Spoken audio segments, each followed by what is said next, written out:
The hook. The desert was endless. The sun burned like fire in the sky.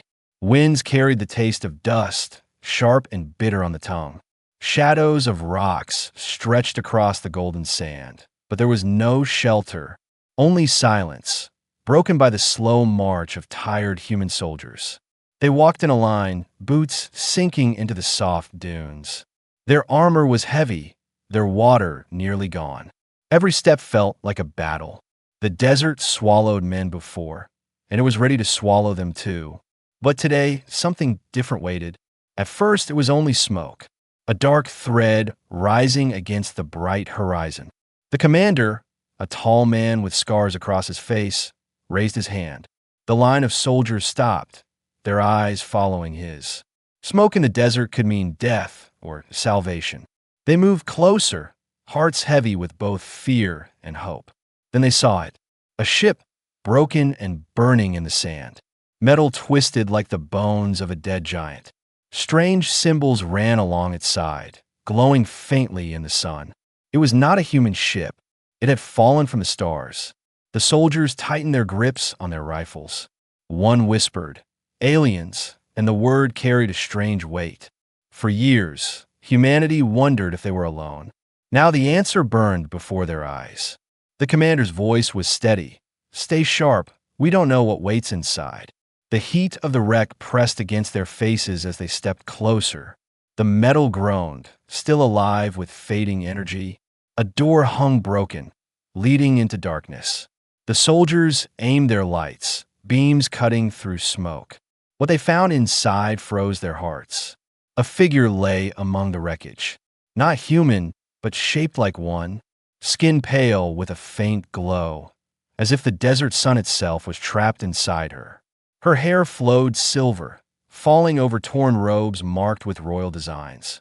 She looked fragile, yet powerful, like a blade wrapped in silk.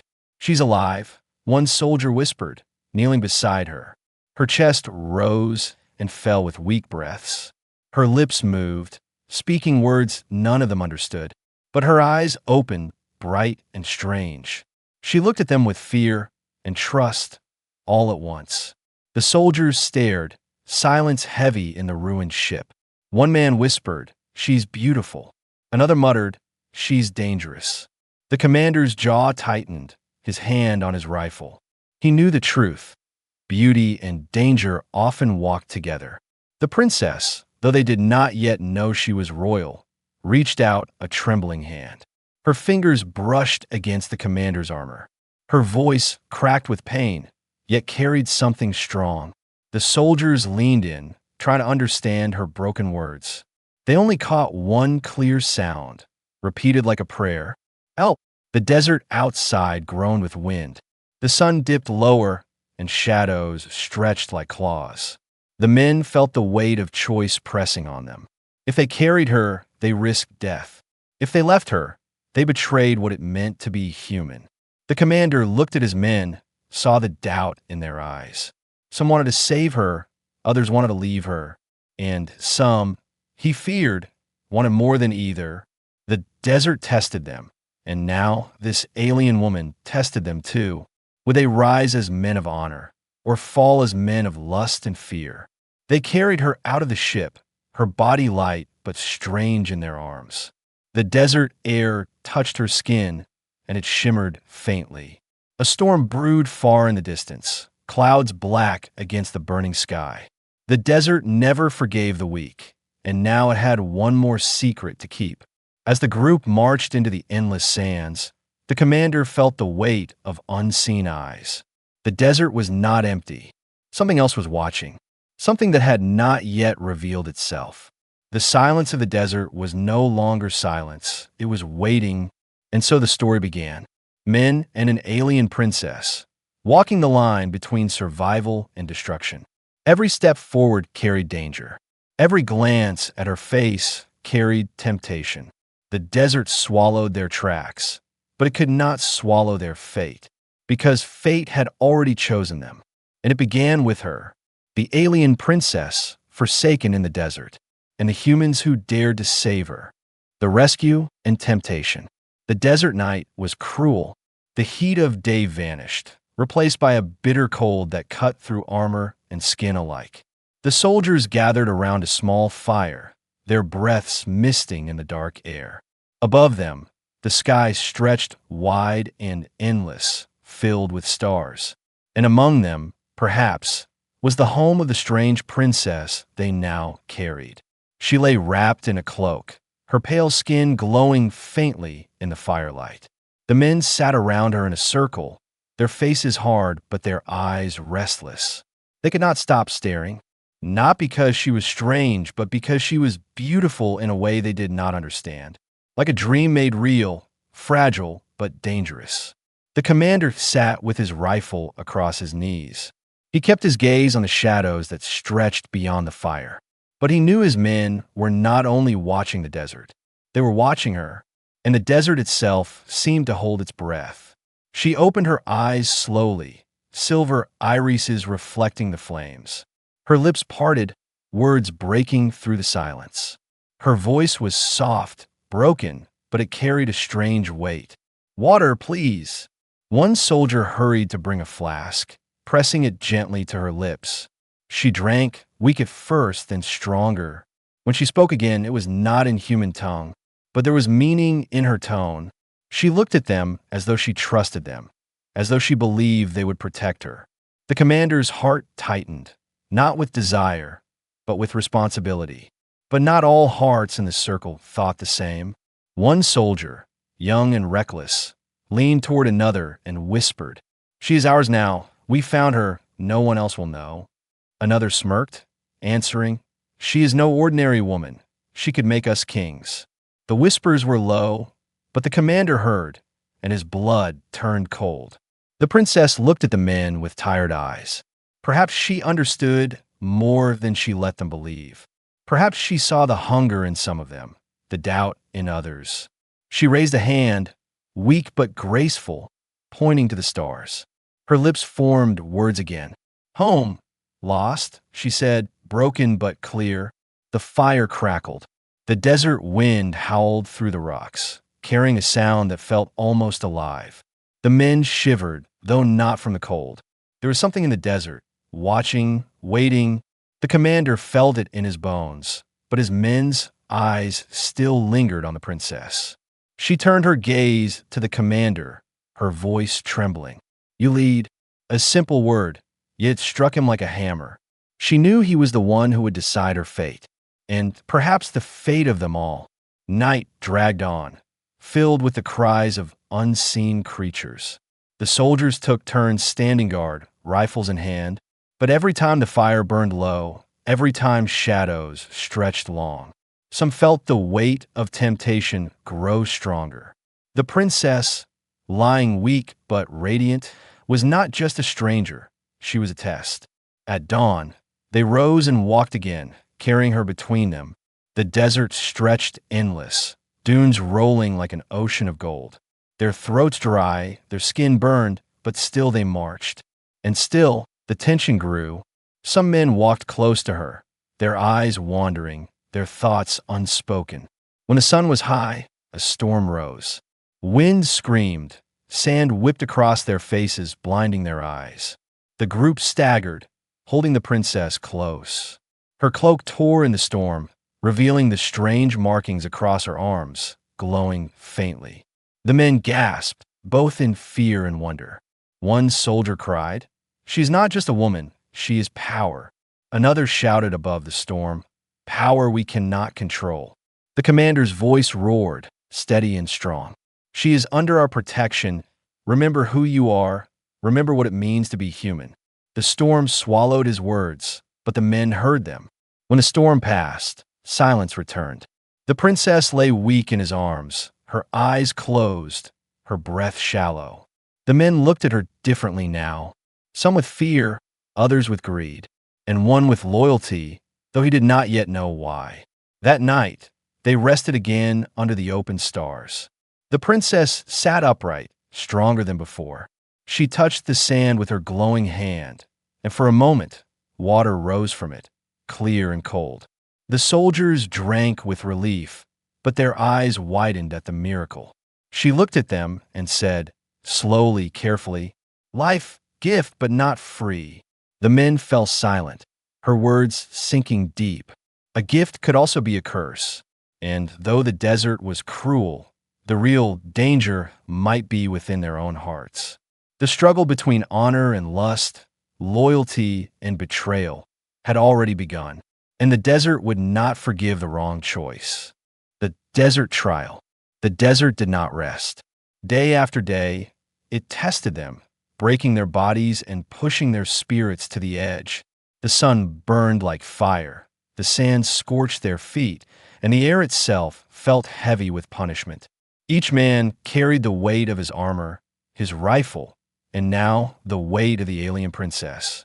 But more than the desert, it was the silence between them that grew dangerous. At first, the men walked together as brothers. But soon hunger crept in. Water was almost gone, food supplies running low. Every step felt like dragging chains, and every glance at the princess was filled with unspoken thoughts. The commander saw it. He watched his men weaken, not only in body but in mind. Their eyes lingered on her too long. Their whispers turned sharper, filled with greed. The desert had stripped away their strength, and now it stripped away their honor. At night, the desert came alive. Strange sounds echoed across the dunes, low growls carried by the wind. The fire they built felt small, fragile against the vast darkness. Shadows moved beyond the firelight, shapes that crawled and slithered. Eyes gleamed in the distance, too many to count. The creatures came at midnight. Long limbs, skin black as the desert stone, mouths filled with jagged teeth. They leapt from the sand with piercing shrieks. The men shouted, rifles firing bright streaks into the night. The desert lit up with fire and screams. The princess cried out, her voice shaking the air itself. Her body glowed, silver light pushing back the shadows. The creatures hissed, retreating for a moment, blinded by her power. The men fought harder, blades flashing, bullets tearing through the night. When the last creature fell, silence returned, broken only by heavy breaths. But the men did not cheer. They stared at her, their faces pale. She had saved them, yes, but with power they did not understand. Power that belonged to something greater, something dangerous. The commander's voice broke the silence. She saved us, remember that. But doubt lingered, stronger than ever. Later, when the fire burned low, one soldier whispered, "She could kill us all, if she wished." Another whispered back, "Or she could give us more power than we ever dreamed." The commander did not sleep that night. He stood watch, knowing his men were no longer only fighting the desert, but themselves. By morning, the storm of temptation grew heavier. The princess walked among them now, weak but steady. Her voice soft, her gaze filled with sorrow. She touched the sand and whispered words in her language. Her hand glowed, and for a brief moment, plants grew in the dry earth. Green vines curling out of the sand before fading away. The men gasped. Hope flickered in their eyes, but greed flickered too. One soldier stepped forward, his voice harsh. "If she can make water, food, even life from nothing, why do we suffer like this?" Another added, "Why does she not give us more?" The commander cut them down with his voice. "Because gifts are not owed, they are chosen. Do not forget your place." But his words did not ease their hunger. The desert was cruel, and so were men who had tasted both thirst and desire. The princess looked at the commander, her silver eyes sharp. "Your people divided," she said, each word heavy. The commander lowered his head, for she had spoken the truth. That night, the desert tested them again. Sandstorms howled like angry spirits, tearing at their camp. The men held her close, shielding her from the storm. But as they did, the whispers grew louder. Some spoke of honor, others of lust. Some swore loyalty, others dreamed of betrayal. When dawn finally broke, the men were exhausted. The storm had taken their strength, their hope, and almost their sanity. The commander stood tall, though his eyes were heavy.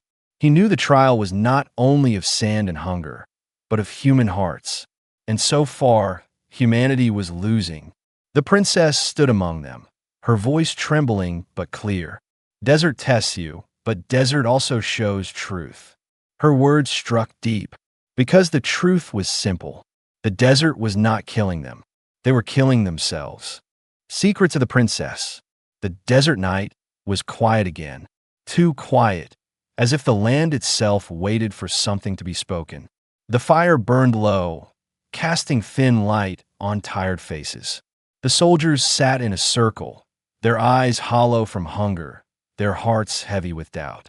And at the center, wrapped in a cloak, sat the alien princess. For days they had carried her, fought for her, bled for her. But they still did not know who she truly was. Some believed she was a savior, others feared she was a curse. The commander had kept them together with his will alone. But even his strength was cracking. She raised her eyes at last, glowing silver in the dim firelight. Her lips trembled, her voice soft but strong enough to silence the camp. "My name," she said slowly, the words broken but clear. "Serenia." The name fell into the desert air like a spark.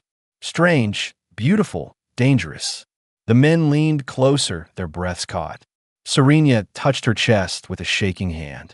"Princess," she whispered. Then her gaze darkened, filled with sorrow. "Forsaken." The commander frowned, his voice steady. "What do you mean, forsaken?" She looked at him, her eyes sharp with pain. "My people, my blood, betrayed me," she said, pausing between words. "They left me here to die." The fire cracked, a log falling into ash. The men exchanged uneasy glances. A princess, abandoned by her own kind. If even royalty could be cast aside, what did that mean for the rest of her people? And why was she here, in their desert, burning beneath their sun? She lifted her hand, showing the glowing markings across her skin. "They feared this," she said. "Power, gift of old blood." Her voice shook, but there was pride in it. Her kind had feared her power, feared what she might become. So they had chosen exile over mercy. One soldier spat into the sand, his voice bitter. "If her own people cast her out, why should we suffer for her?" Another glared at him. "Because she has saved us more than once." The firelight flickered between them, showing the cracks of brotherhood widening. Honor and greed pulled at them like two hands tearing a rope. Serenia lowered her head, her silver hair falling like silk. Then she raised her eyes to the stars. Her voice grew heavy, filled with sorrow and warning. "A war comes," she said. "My people fight among stars, and soon, your world too." The men froze, her words striking like arrows. She pointed to the sky, where countless stars glittered. "They see your kind," she whispered. "Strong, stubborn, different." Her gaze lingered on the commander.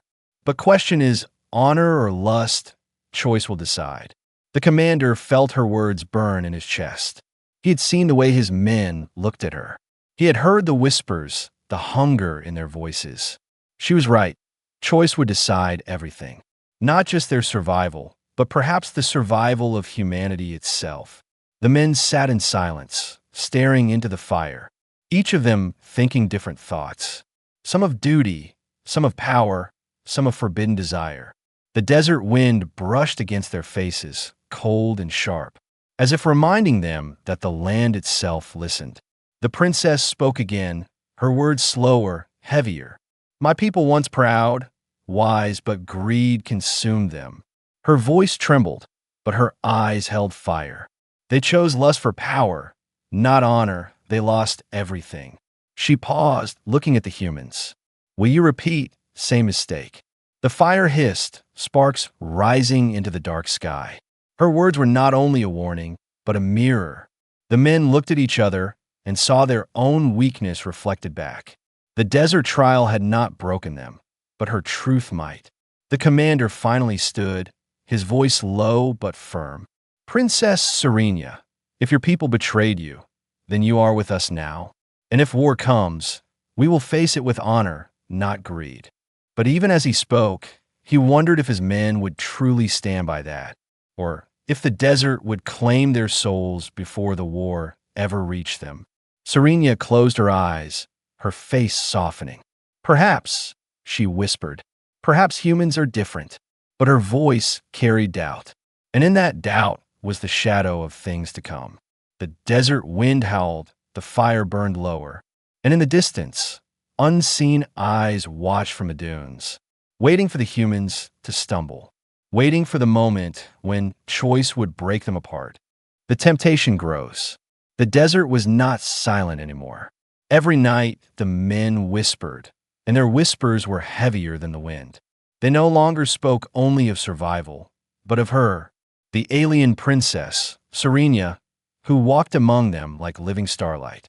Her silver eyes, her strange power, her soft voice, these things became fire in their minds.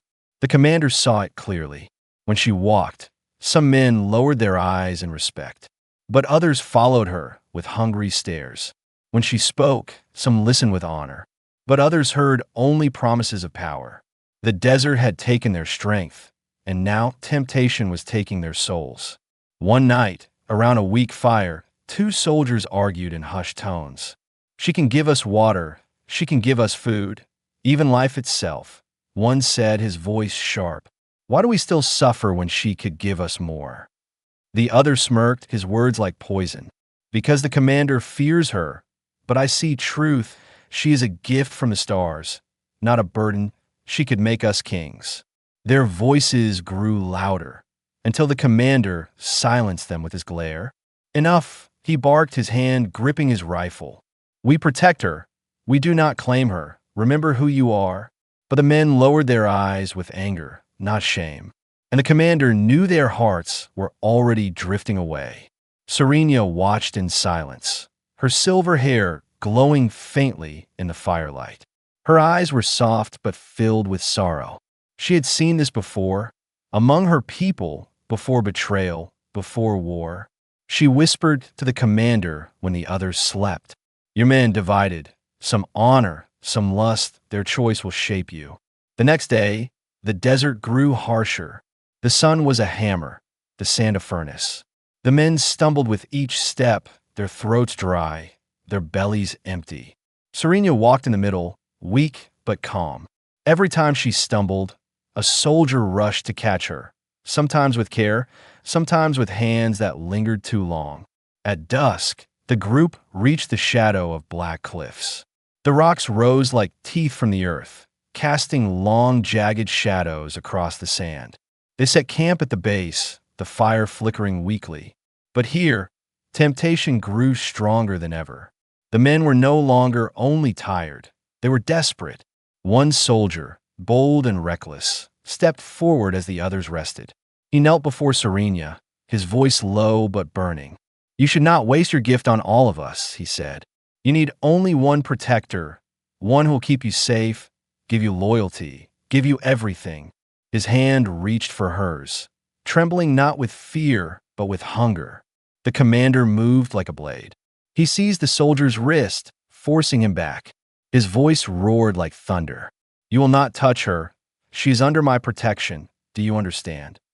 The soldier's face twisted with rage, his eyes blazing in the firelight. But he said nothing, only turned away, his silence heavier than words. The others watched, their expressions unreadable, some with guilt, others with quiet agreement. The line between loyalty and betrayal grew thinner, and the desert seemed to whisper in the wind, urging them toward ruin. That night, Serenia spoke again, her voice clear though her body was weak. You fight not desert, not creatures, but yourselves, she said. My people lost everything because they chose lust over honor. Now I see the same in you. Her words cut deeper than the storm, deeper than hunger. The men looked at her with shame, but also with defiance. One soldier muttered, Easy for her to speak, she does not suffer like we do. But as he spoke, Serenia lifted her glowing hand. She touched the ground, and water rose from the sand, clear and pure. The men gasped, rushing to drink, their thirst forgotten for a moment. Yet even as they drank, their eyes fell on her, not with gratitude, but with hunger. A gift had been given, but greed grew stronger. The commander stood apart, his heart heavy. He knew the truth. No desert storm, no alien beast, was as dangerous as the thoughts now breeding in his men. He looked at Serena, saw the sorrow in her eyes, and he wondered if humanity would survive, not the desert, not the war among stars, but itself. Above them, the stars burned brighter. The cliffs echoed with the cries of distant creatures, and in the silence between heartbeats, the men made choices in their minds. Choices that would decide whether they were men of honor or men of ruin. The desert had stripped them bare, and temptation was all that remained. The betrayal. The night was heavy. The fire at the cliff base burned low, its light crawling across the rocks like dying embers. The men sat in silence, their bodies weak from the march, their eyes sharp with thoughts unspoken. The desert wind howled through the jagged stones, carrying with it the taste of dust and tension. Something was about to break, and everyone felt it. The commander kept watch with his rifle in hand. Serena sat nearby, her silver eyes closed, her breathing soft. She looked peaceful, but the men did not see peace. They saw a treasure, a weapon, a dream too dangerous to ignore. The desert had stripped them of water, food, and reason, and now only desire remained. One soldier rose in the dark, his shadow tall against the rocks. His name was Rin, strong but reckless, the same man the commander had stopped before. He stepped closer to the princess, his voice low but sharp. Why should she belong to none of us? Why should she be wasted on words of honor, when she could save us, give us more than survival? The commander stood in an instant, his voice like thunder. Sit down, Rin. But Rin did not move, his eyes blazing, his hand trembling with hunger that was not for food. She is not yours, Commander, Rin spat. She is ours. We bled for her. We carried her. We suffered for her. And now you hoard her like she is your prize. The men stirred, shifting uneasily. Some lowered their eyes in shame, but others nodded, their silence a dangerous agreement. The commander's heart sank. He saw it now. Brotherhood was breaking. The desert had won, not with storms or beasts, but by turning men against themselves. Rin stepped closer, reaching for Serena, and in that moment, the commander struck. He slammed Rin back with the butt of his rifle, his voice roaring. She is not for you. She is not for any of us. She is under protection. Do you understand? Rin fell, blood on his lip, but he rose with rage, his knife flashing in the firelight. The camp erupted, men shouting, some pulling rifles, others stepping between them. Brother fought brother, fists and blades clashing under the desert moon. The fire scattered sparks into the night as the soldiers turned on each other. The ground darkened with blood, the air filled with screams. It was no longer about her. It was about who they had become. Serena opened her eyes, her voice cutting through the chaos. Stop, she cried, her body glowing with silver fire. But they did not stop, her words drowned by rage. Rin lunged at the commander, knife raised high. The commander fought back, their blades clashing, sparks flying between steel and stone. Then Serena screamed. Her body shone like the stars themselves, light bursting from her skin. The ground shook, sand lifting into the air, rocks splitting with force. The men froze as the desert itself seemed to awaken. Her voice echoed, not soft but thunder. Enough! The storm of her power threw the men back, their weapons ripped from their hands. The fire died, replaced by silver light that lit the cliffs and dunes for miles. The men lay on the ground, stunned, afraid, trembling. Serena stood tall, her robes torn, her eyes blazing with sorrow and fury. You fight for greed. You kill each other. You're no different from those who betrayed me. Her words struck harder than the storm. The men lowered their heads, shame burning deeper than wounds. The commander knelt, his breath ragged. He looked at her with eyes not of desire, but of respect. You are right, he whispered. We are broken. Serena's light dimmed, her body trembling. She looked at the men, her voice softer now, but still sharp as steel. If you cannot choose honor, then you will die, not by my hand, but by your own." Her words cut into the night, leaving silence heavier than the desert itself. The men lay in silence, their bonds shattered, their trust gone. The desert had claimed them, but not with thirst, not with hunger. It had claimed them with temptation, and Serenia had shown them the cost of betrayal.